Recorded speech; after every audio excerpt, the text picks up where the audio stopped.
Princess Anne's visit to the Netherlands, marking the 80th anniversary of the Battle of Arnhem, was meant to be a solemn tribute to the heroic efforts of Allied forces during World War II. But behind the symbolism of this event, there lies a shadow of concern back in the UK. As Anne took on the role of representing King Charles III, it wasn't just a matter of royal duty, it was also a reflection of the growing strain on the monarchy. King Charles has recently been diagnosed with cancer, significantly reducing his public engagements.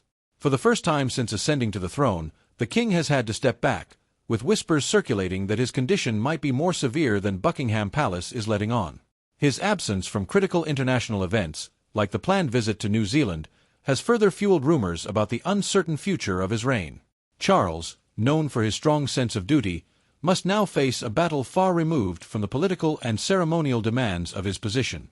Against this backdrop, Princess Anne, ever the steadfast royal, carried the weight of both her personal grief and national pride. Her visit to the Netherlands came with the heavy responsibility of honoring the veterans of Operation Market Garden, a pivotal but ultimately tragic World War II mission. It was an attempt to break Nazi lines by capturing key bridges that led into Germany. Despite the bravery of the Allied forces, including many British soldiers, the mission faltered, leaving a swath of destruction and loss across the Netherlands. During the ceremony at Arnhem-Oosterbeek War Cemetery, Anne laid a wreath at the graves of those who perished in the operation. Her speech, delivered on behalf of her brother, was emotional, highlighting not only the courage of the soldiers but also the lasting bond between the Netherlands and the United Kingdom. She spoke with reverence about the friendships that grew between Dutch civilians and Allied forces, forged in the crucible of hardship and suffering. These words, penned by King Charles himself, reflected the gravity of the occasion as well as his deep personal connection to the war veterans he so admired. But the ceremony wasn't just a look back at history, it also touched on present realities.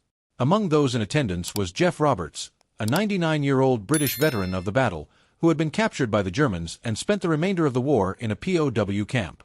Meeting him was a stark reminder of the toll that war takes on human lives, a living link to the sacrifices made decades ago.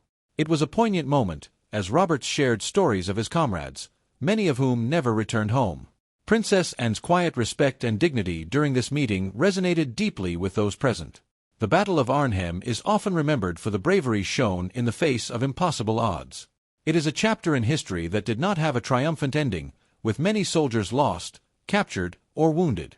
Princess Anne's visit underscored the enduring pain of that defeat, as well as the resilience of the Dutch people, who endured occupation and the infamous hunger winter that followed. Her speech echoed the resilience needed in times of adversity, drawing unspoken parallels to her own family's current struggles with King Charles's health.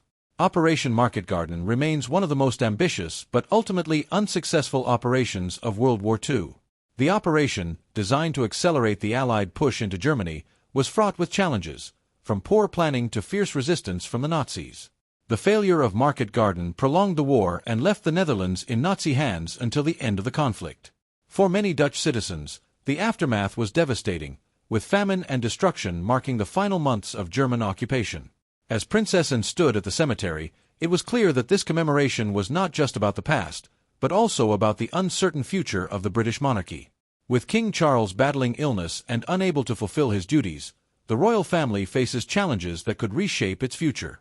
The strain on Charles is immense, with speculation growing that he may soon step back, allowing his son, Prince William, to take on a more prominent role in leading the monarchy.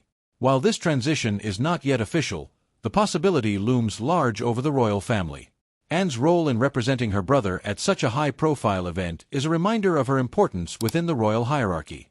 As one of the most reliable and hard-working members of the family, she has often been the quiet force behind many of the royal family's public engagements. But this visit, coming at such a critical time, seemed to carry extra weight, as if foreshadowing the changes to come. Princess Anne's visit to Arnhem was, on the surface, a tribute to the past, but it was impossible to ignore the sense of foreboding about the future. As she honored the fallen, her brother's absence was felt keenly. In the coming months, King Charles's health will likely determine the course of the British monarchy. For now, Anne continues to fulfill her role with quiet dignity, but the question remains: how long before the weight of the crown passes to the next generation?